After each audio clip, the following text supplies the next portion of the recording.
Let's scoot around the NBA and have a look at injuries for all 30 teams. Michael Bolton, do you have any medical experience? Thanks, Josh. It's Michael Bolton here, and it's time for another episode of the Locked On Fantasy Basketball Podcast. Let's get to it. Guess not. Let's get to it, indeed. You are Locked On Fantasy Basketball, your daily fantasy basketball podcast, part of the Locked On Podcast Network.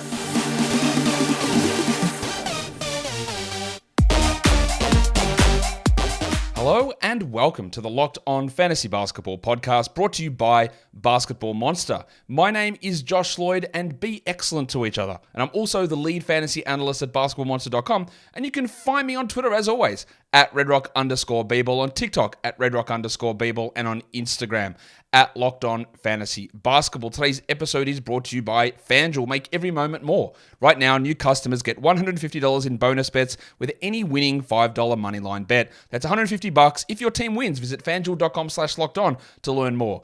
Thank you also for making Locked On Fantasy Basketball your first listen every day. We are free. We are available on all platforms.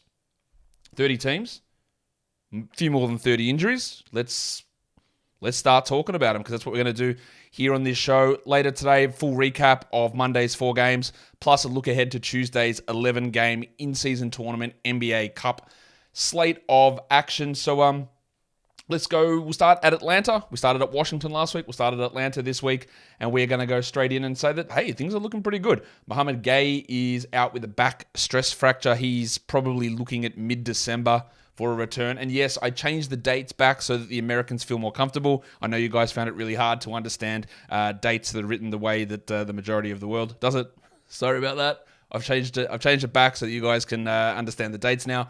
Middle of December for Gay and his stress fracture. He's not a rotation piece anyway, nor is Kobe Buffkin, who we're looking at towards the end of November, who's dealing with a fractured thumb. So thankfully, not much going on there in terms of injuries for the Hawks. Things are looking good. Now, they're lucky because so far this season, they have only 8 players who've played 100 minutes. They are going nowhere into their rotation. They play 8 guys. And sometimes you'll get 5 minutes of AJ Griffin or 8 minutes of Wes Matthews, but they have 8 players who have played 100 minutes. That's it. No one else. They are leaning heavy. And if someone gets hurt, we'll see what happens. The next team we look at is the Boston Celtics. All we have there, again, really good news for a team that is very thin. Neemias Queta, Portuguese legend, dealing with a foot issue. I'm just putting it there as the 22nd of November because, as often happens, at least the Hawks, really good for their low-end players, Gay and Buffkin. But for these guys like Queta, we get no updates ever. I don't know how long Queta's going to be out. It's just like injury report, Queta out, foot issue. Like, he's a big guy, so I'm just going to push him out for weeks. I don't know, because no one's telling me how long he's going to be out for, which is a frustrating thing for probably no one except for me and the 5 people who watch this who are in 30-team leagues or 400-player rostered dynasty formats. But it still matters for me, Neemias, and the country of Portugal. Let's look at the Brooklyn Nets, where there are some real impactful injuries for a lot of fantasy leagues. We do know that Cam Johnson and Nick Claxton are both back, but there are still 2 guys that we need to look at. Cam Thomas with his ankle, we're looking at November 25th as an estimated return date. It might be longer than that. Obviously, with Thomas out, we saw last game Mikal Bridges take a ton more shots. Lonnie Walker was dealing with a knee problem. He might pop up on the injury report. He's not there at the moment. I don't think Lonnie's a 12-team league player. With Thomas out, the shots just go through Dinwiddie. They go through Bridges, obviously. They go to Johnson. They will go to Walker. They'll go to Smith. They'll just get spread around, not making anyone necessarily must roster. The big question is going to be Simmons, who's missed the last couple of games with a hip problem. I'm listing him currently questionable. I think he probably misses the next game, and that does help Dinwiddie somewhat keep afloat. I don't think Dinwiddie is going to maintain 12-team value for the rest of the season. But I think while Simmons is out, we can use him and we can use Dennis Smith, and then the value for those guys will drop off. But that's where we're at currently with the Brooklyn Nets and their injury situation.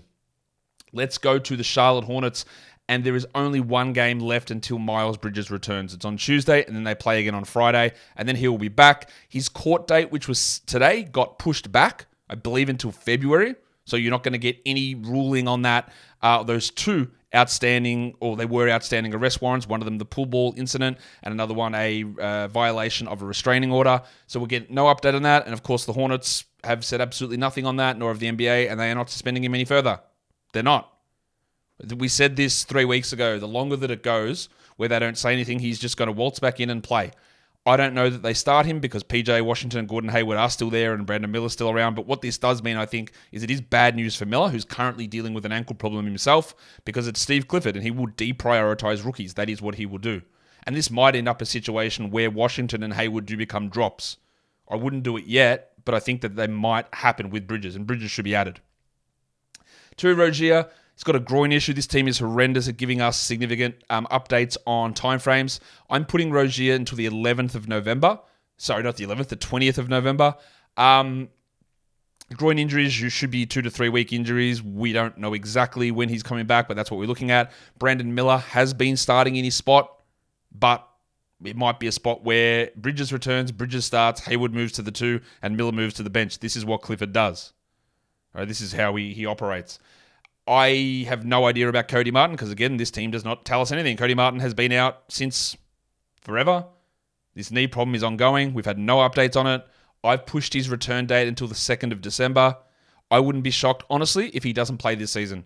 It feels like the surgery and the recovery has not gone well at all for Martin, and it is veering towards Lonzo Ball territory. Veering. I hope it's not. And hope that is an estimation, that is a guess from me, but this complete lack of information is worrying. Martin would have been like a 22 minute a night player. It really would have been a Steve Clifford favorite, but I'm very worried here.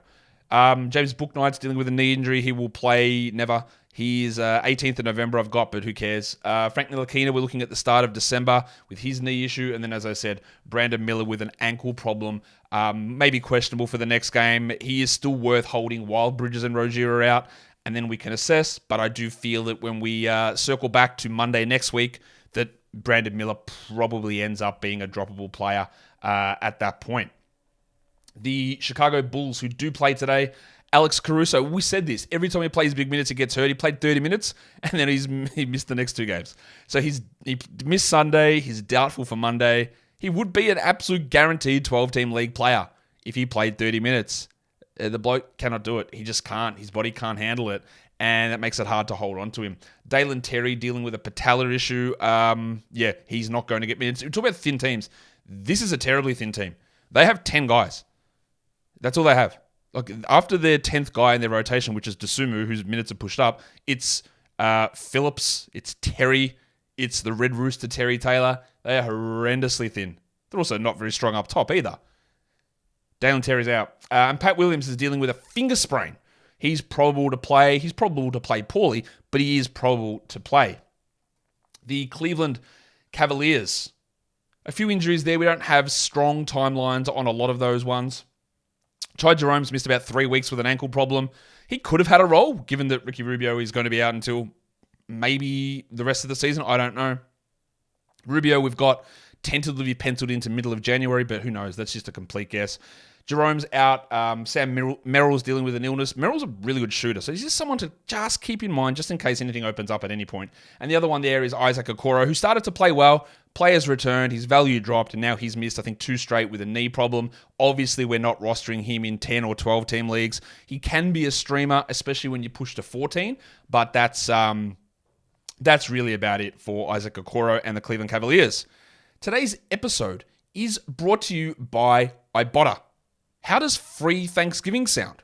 This year, Ibotta is here to give you cash back and make sure that your Thanksgiving table is complete, because who wants turkey without the gravy? Now, aside from Ibotta, which is Ibotta, right? Or sorry, as they pronounce it, Ibotta. There's no way you pronounce that Ibotta. That's an accent thing. Ibotta. No way. I'm sorry, I refuse. It's Ibotta. Anyway, do you have turkey with gravy or with cranberry? Don't tell me you mix them. But regardless, even if you do mix them and you want to buy both gravy and cranberry, you can do it if you got the Ibotta app and you get cash back. Who wouldn't want cash back? Ibotta gives you that cash back on hundreds of grocery items. Cranberry, turkey, gravy, pronunciation guides. It's all there. personal care, pantry goods. Make sure you're beating inflation no matter what you're purchasing. So download the Ibotta app now and use the code LOCKED to get 100% cash back on your Thanksgiving dinner starting November 1st. We're here. Bang. It's done. November 1st. We're rolling. We're here in Thanksgiving mode. Just go to the App Store or Google Play Store and download the free Ibotta app and use code LOCKED. That's Ibotta, IBOTTA. No wonder they have to spell it out if they're going to pronounce it wrong. IBOTTA in the Google Play or the App Store and use the code LOCKED. It's an accent thing. Maybe is it a New York company? Ibotta. It's Ibotta. Ibotta. I know you guys love when I do an accent. How horrendous they are. I got my Ibotta app. The next team we look at is the Dallas Mavericks. At the moment, it is just Maximilian Kleber, who's dealing with a toe issue. He came back, played like one game, and is out again. So he's out for a few weeks. We're looking at 1st of December. This does enable just Powell and Lively to get the minutes. Remember when we, as in me, thought, hey, there's a chance maybe Rashawn Holmes starts for this team. Yeah, we want to put someone on washed watch. That guy's cooked. How bad is he? Why is he so bad? So I criticized the Kings for giving up Holmes, but mainly for giving up a first-round draft pick for free, which they were stupid. They shouldn't have done that. But I didn't also think that Holmes would just get 0 minutes. Anyway, Powell and Lively are the guys there. Kleber wasn't even hitting 20 minutes. I think Kleber, just quietly, who was a very effective player, he's on washed watch as well. I'm going to create, someone said, hey, you need to create like a stinger, a sound, a graphic. It's coming. I'm going to make one later today for washed watch. So I don't have to keep saying it and sounding foolish. Let's look at the Denver Nuggets. It is just the headmaster, Jamal Murray, with his hamstring we're looking at. They said he's out for the rest of the month. So let's just say that 2nd of December, he's back. Reggie Jackson is Reggie Jackson, a guy that plays 30 minutes a night and is always the guy we go, do I want him on my 12-team roster or do I not? That is the Reggie Jackson experience.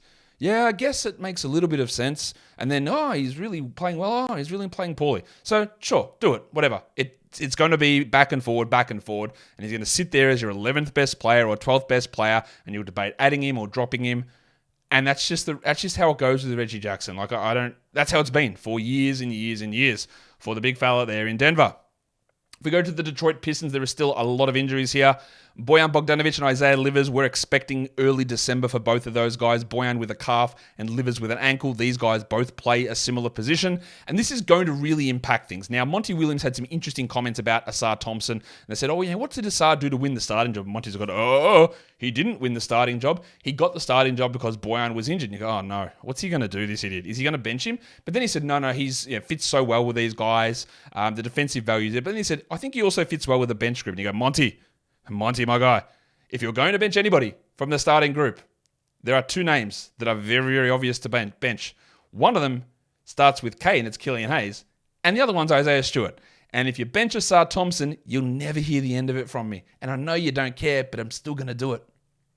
So those guys are back in December. But all of these things is why we said, hey, Marcus Sasser probably doesn't have a path to push to 30 minutes long term, is because there's so many guys to come back. And we saw last game, 2 guys returned. He played 18 minutes. And we still don't have Joe Harris or Monte Morris, who are Morris maybe one more game, Harris another week or so. And I still don't know how it all works. I don't think Harris is going to play. And I wouldn't be shocked if Morris doesn't play every game either. Because again, it's going to mean Ivy or Sasser or Hayes are completely zeroed out. And maybe that's what happens. But there just ends up being too many mid-level guards on this team. Jalen Duren, this is why I don't understand why they start Stewart, right? They have so many of these guard players where you can run these 3 guards because some of them have size, like Cade in particular. Like, he's big, like he's 6'4", 6'5". Like, he can play these guys up, but they need to start Stewart at every possible opportunity.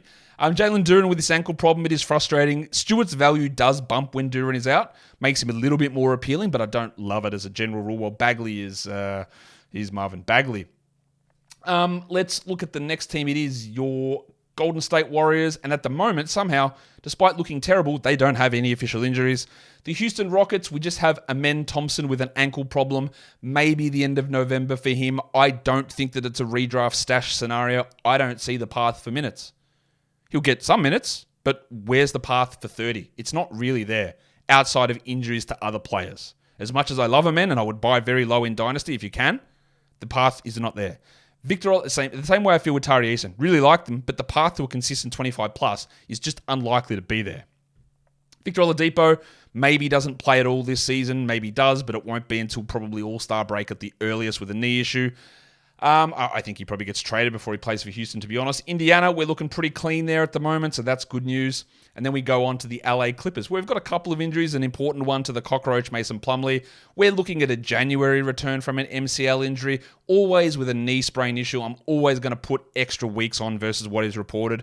The media always reports a best-case scenario for these situations, and a big man with a knee sprain is just going to take time to come back.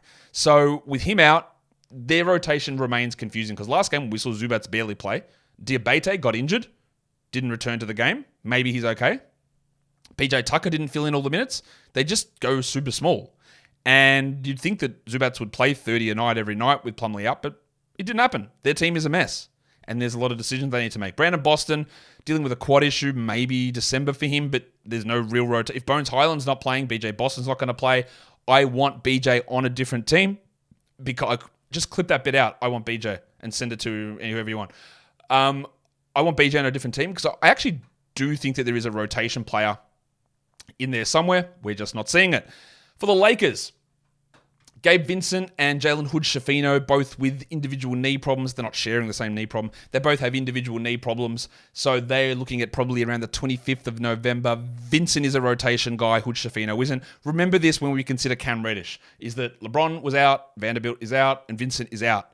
And all those guys are going to play, and Reddish probably won't play 37 minutes a night. He played 28 last game, or the game before, and was solid. And I don't mind a stream for steals and threes. That's what he provides. But these three guys will all have a trickle-down effect on Reddish, and even if he keeps starting, much like Taurean Prince has been starting all of this time, it does not make them must-roster guys. Fine to stream Reddish when you're looking for those numbers, but just be aware, very similar to the Sasa scenario. Oh, the Sasa scenario. I was going to say the SS, but we're definitely not pro-SS on this show.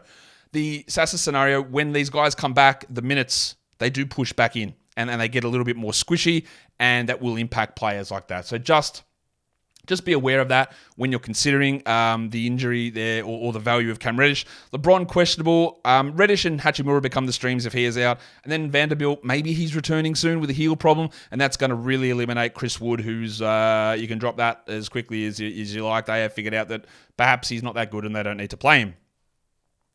Today's episode is brought to you by FanDuel. Score early this NFL season with FanDuel, America's #1 sportsbook. Can we update this? Why are we talking NFL FanDuel? It's the NBA season. This is an NBA show, and we're here to look at the NBA because new customers who want to bet on the NBA on FanDuel can get $150 in bonus bets with any winning $5 moneyline bet. That's $150 if your team wins, unless you're the Wizards, because you'll never get it.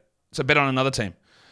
If you've been thinking about joining FanDuel, there's never been a better time to get in on the action, and you can look at all of their things. Futures. I don't know why I'm going to laugh. Futures, spreads, totals, over-unders, player props. FanDuel has it all. Same game parlays. Anyone know why they're called parlays in the States, but here we call them multis? I don't know. Anyway, a little bit of trivia that no one cares about. Go to FanDuel.com/lockedon, tip off the NBA season and the NBA in-season tournament, which is happening Tuesday again, another game day there. FanDuel, official partner of the NFL, and don't forget to gamble responsibly. For some reason, these ad reads today have just been off the rails, so I do apologize to all of our promotional partners. But hopefully it makes you more interested in listening to their ads when I go a bit rogue. Let's look at the next one. It is the Miami Heat. It's not the Miami Heat. That's incorrect. Josh, you skipped a team, and I know you skipped a team because you just hate them, and that's why you do it, but it is the Memphis Grizzlies. Ja Morant, suspension will leave him available for the 19th of December, so we are still over a month away for Ja returning, and for those of you who go, what's ridiculous if Bridges can play and Morant can't, I sort of agree, but we have to understand that the way that the NBA framed the Bridges suspension was like, Miles, you've been suspended for 30 games, but you've already served 20. So in essence, the suspension was longer, but in actuality, it's clearly not, right? It's fake, but that's how they framed it. I don't know why they do it that way. I know Ja's was a repeat offense, and I'm actually on your side of that. It is ridiculous that Ja would get that much while Bridges gets that little. I've got no problem with Ja being suspended, but Yeah, Miles should have been suspended more. Doesn't matter. Jar is suspended until then. I actually think that old mate, ESPN fantasy legend Jacob Gillard, and a shout out to ESPN. They have added the players that I told them that they needed to add.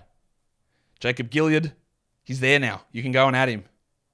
Matt Ryan, he is there now. Now, it did take 2 years, but they're there. So shout out to you guys waiting to be pushed by me to add someone to your platform. Well done. So they're there. All that is a roundabout way of saying is that I think Jacob Gillard might continue to start. Now, he's not going to be a must-roster player, but we saw that he gets them sort of in line. It puts Marcus Smart away from being a full-time ball handler and into the role that he's going to play when Morant returns.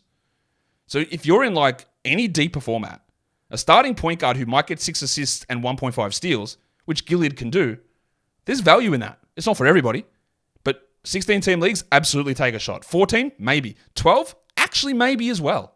This is Jacob Gillard, and I can't believe we're talking Jacob Gillard. But I think he's going to start, and I think he's going to keep that role over Derrick Rose. He's looked better than Rose. That all might, when you're doing this, you're not investing huge amounts in old mate Jacob Gillard. But if it does play out, you've got a starting point guard until the 19th of December. It's worth considering.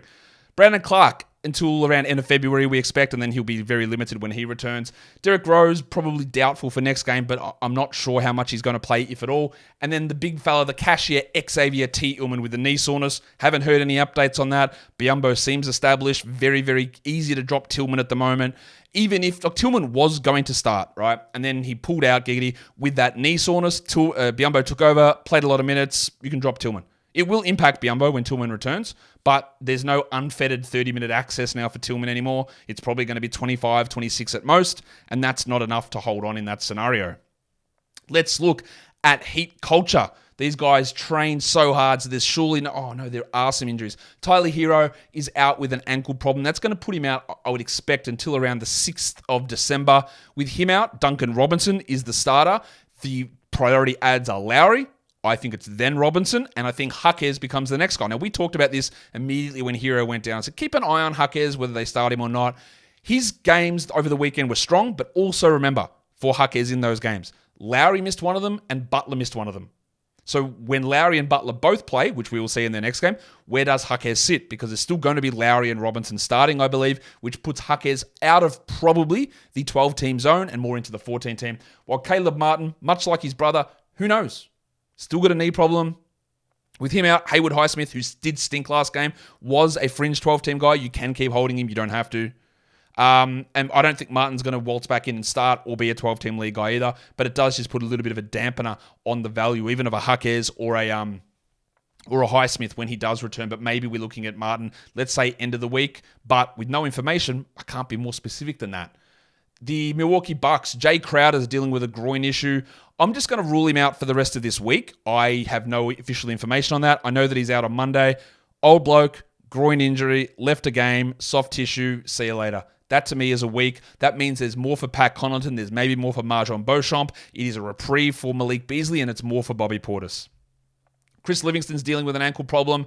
Cool, he doesn't play, so that's fine. While Damian Lillard is set to return from his ankle problem, so the campaign stream is over. The Minnesota Timberwolves, Jordan McLaughlin with a knee problem out until about the middle of December. He wasn't playing in the rotation anyway, so that doesn't really matter. While Jalen Clark, their second-round rookie, who's on a two-way, he has a torn Achilles, and we're looking at maybe the start of March. But again, that's not going to impact really anybody. On to the next team. It is a team that has a lot more injuries that are important. It is the New Orleans Pelicans. CJ McCollum, we're looking at the beginning of December maybe for his pneumothorax, and Trey Murphy maybe the beginning of December as well for his knee problem. Remember this when we were considering Jordan Hawkins at the moment. Hawkins is totally okay in the same realm that a Tim Hardaway Jr. is totally okay. Understanding that you're not going to get much more apart from points and threes, and there's going to be a lot of fluctuations in field goal percentage. So you'll find to have Hawkins, but if you wanted to drop him to add a Skylar Mays or to try a Jaime Jaquez or a Duncan Robinson or Kyle Lowry or whatever, no worries. I don't think you're missing that much. Herb Jones missed the last two with a leg problem. With Jones out, very strong stream on Dyson Daniels. Daniels does have an interesting fantasy game apart from the shooting. Rebounds, assists, and steals he's pretty good at. But the minutes weren't there usually. But with how he has played the last couple of games, I'm not going to rule out that when Jones returns, that Daniels and Hawkins split minutes more. Now, they probably put Hawkins with the starters because you need some shooting on that team, which is a current disaster. But I wouldn't be shocked if there's a little bit more split in the minutes. Jose Alvarado, maybe we're looking at end of the week for his ankle problem. He would likely get minutes, but doesn't fix the shooting problem. But he would at least enable some ball handling and some defense. But again, how does an Alvarado, Herb Jones backcourt work? The answer is it doesn't. So I'm not super excited about stashing at Jose Alvarado. The New York Knickerbockers, Evan Fournier is listed questionable for today's game with personal reasons. The personal reasons is he's personally pissed off at Tom Thibodeau. So he's questionable. He's never going to play. He's never going to be traded. Cool. I feel sorry for the guy. Just sort of sitting in limbo. The Oklahoma City Thunder, the Oklahoma City Mudflap, Kenrich Williams hasn't played this season with a back issue. He's not officially doubtful, but I'm listing him that way. They just keep listing game by game. Out. And until you list otherwise, I'm going to keep you doubtful. And I'm not even sure where he fits in the rotation with Pig Williams and with Usman Jen getting his 9 minutes and Aaron Wiggins playing and sometimes Lindy Waters and sometimes Davis Bertans. Now, Kenrich Williams is a good player, but there's no significant role as the way there was last season. The Orlando Magic. Not going to do it. Nah, not this time. Wendell Carter Jr., we're looking at the beginning of December. Mo Wagner, Goga Badadze. I prefer Mo over Goga. They're playing basically the same minutes. Don't have to be rostered, but can be. The other one to watch is John Isaac, who in 14-team leagues I'm okay with grabbing. In 12s, let's see. It's not bad, but I don't think he can really justify 20-plus minutes at this point. And when Carter returns, he likely won't get it. And we're officially on, watch, with Markelle Fultz. Because another game out with a knee tendonitis. That's 4 this season. Missed 2, came back, missed another 2. Real problem here. This puts Anthony Black with both Harris and Fultz out into at least stream territory. Somehow, it hasn't actually made Cole Anthony a better option, but it puts him again in that stream zone. I wouldn't be looking at Black or Anthony as must-grab players, but they at least in that stream zone. It does really solidify Jalen Suggs as a guy that I would much rather have over Anthony and over Black. I hate that these names are all the same. Cole Anthony and Anthony Black. I would rather Jalen Suggs over those guys, with Harris out with that groin problem and Fultz with a knee issue again. The Philadelphia 76ers, Kelly Oubre with his rib fracture from the car accident. We're currently listing him mid-January for a return, but we'll get more information on that in the coming days. We saw Nick Batum start. He went from 26 minutes to 33 minutes. He blocked really good shots. I don't believe that Nick Batum is a must-roster player. I think he's totally reasonable to use and to stream. He can get you some assists. He can get some steals. He can hit some threes. He's not going to score much. He's not going to be a big rebound guy, and he is an injury risk player. But his minutes are up, and he can be a contributor in the right situation, in the right build. What we also saw is the rest of Oubre's minutes just went to Daniel House. It didn't go to Melton. It didn't go to Covington. It didn't go to Springer. It didn't go to Terquavion Smith. Now, they're rolling at the moment. I do worry a little bit about their shot creation. It's really just, it's Harris, Maxey, and Embiid. No one else creates a shot on this team. So I want to see what else they end up doing there. But for the moment, Batum is, if you're going to target anyone, it is Batum. I just don't think that it's 100% a must-grab player. The Phoenix Suns, Damian Lee has a meniscus injury, middle of December for him. He's not going to matter too much. Devin Booker with a calf. It does appear he's getting closer. I think we get a return this week. And I hope we don't get a fourth leg injury for Devin Booker. Now, you can't make jokes on that because what's a fourth leg? Can't do it. So, Devin Booker, hopefully return soon. Maybe you can buy low on him? I don't know. Eric Gordon missed last game with a shoulder problem. Doesn't appear long-term. Of course, with Booker out, Allen, Gordon, and Goodwin are the streams in that order. And then they all die off when Devin does return. This will take us through to Portland, where there are a lot of injuries, quite obviously. Anthony Simons, we're looking mid-December with his thumb injury. Sterling Henderson, we're looking at the end of November with his ankle. And Malcolm Brogdon, I've got around to the 26th of November. Now, we don't have an official timeline on Brogdon, but here's what I know. He pinged his hamstring 5 minutes into a game. He's old, and he has a million soft tissue injuries in his history, and a hamstring usually should be a 21-day injury. So, NBA teams will always rush him back, but let's say it's got to be 2 weeks. They're in no rush for him to play. Why would they want him to play? They don't need him to play. You can drop Brogdon, I would think. And this means that, of course, Skylar Mays is a must-add player for the short term. But always couch your decision-making on Mays. Is he a better option than a lot of longer-term guys for now? Absolutely, right now, yes. But when one of Scoot or Brogdon return, Mays will go back to a 20-minute role, And then when both of them return, he goes back to maybe a 10-minute role. And then when Simons returns, he goes back to a 0-minute role. So there's no real long-term staying power here for Mays. Even if he is a top 70 guy for this little period of time, that's really good. And that's what you use this short-term streaming spot for. But when you're debating that versus a longer-term stash, this is not like, oh, Mays looks great. He's going to play 30 minutes a night moving forward. Very, very unlikely to see how that's going to occur. Remember, Brogdon wasn't playing 30 minutes a night when Simons and Henderson were healthy. And the other one is, of course, Rob Williams with a knee surgery out for the season. If you're in deeper leagues, do up Reath. I think Reath was added overnight on both formats, Yahoo and ESPN. Not sure about that. Not adding him in 12s, obviously. But he's on the radar. And if you're in 20s, 18s, 16s, worth looking at. He might have that backup role locked down all season. He flashed a bit of shooting. He flashed a bit of passing. A little bit of interesting stuff there from Reath. Let us go on to the next team. De'Aaron Fox was officially listed doubtful yesterday, but it seems like he's going to play today. So it looks like they're going to upgrade that to questionable. I've upgraded it to questionable. It looks like he will play. RIP Keon Ellis and Davion Mitchell and Kevin Huerter and maybe even Malik Monk. Monk's the only guy out of those guys that I would keep in 12-team leagues. We haven't seen Trey Lyles play at all this season. Maybe he's back this week with a calf issue. That'll take Alex Len out of the rotation. It'll impact guys like Kessler Edwards, who've been playing at the 4 also. We don't want Lyles in any 12-team format, but maybe we get him back soon. Maybe. I guess so. I guess he's coming back.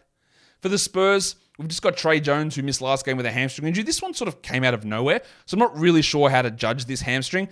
If this is a real hamstring injury where it's a 2-3 week injury, I'm not sure you need to hold Trey Jones. I differ to a lot of people on this. You'll probably heard this. I don't believe that he's just going to be given this starting point guard job in the next week or two. I don't actually think it's going to change without injury. I don't think Trey Jones, and I am very confident that the Spurs do not view Trey Jones as a starting point guard. I am very confident in that. Sohan is improving, and I don't think they're abandoning this experiment at this early stage. So if Jones is injured, he's a 26-minute a night backup.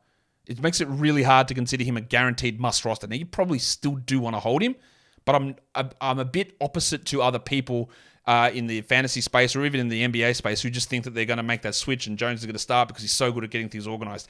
And even if I believe that, and I'm not even sure that I do, right? It is fine.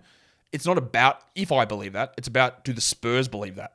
And I believe the Spurs don't believe that. I hope that makes sense and doesn't sound too Dr. Seussy. Let's go on to the Toronto Raptors. Christian Koloko still dealing with this illness. Man, that must have been rough. Apparently he had a broken nose and nose surgery, but is that still an illness? What is going on?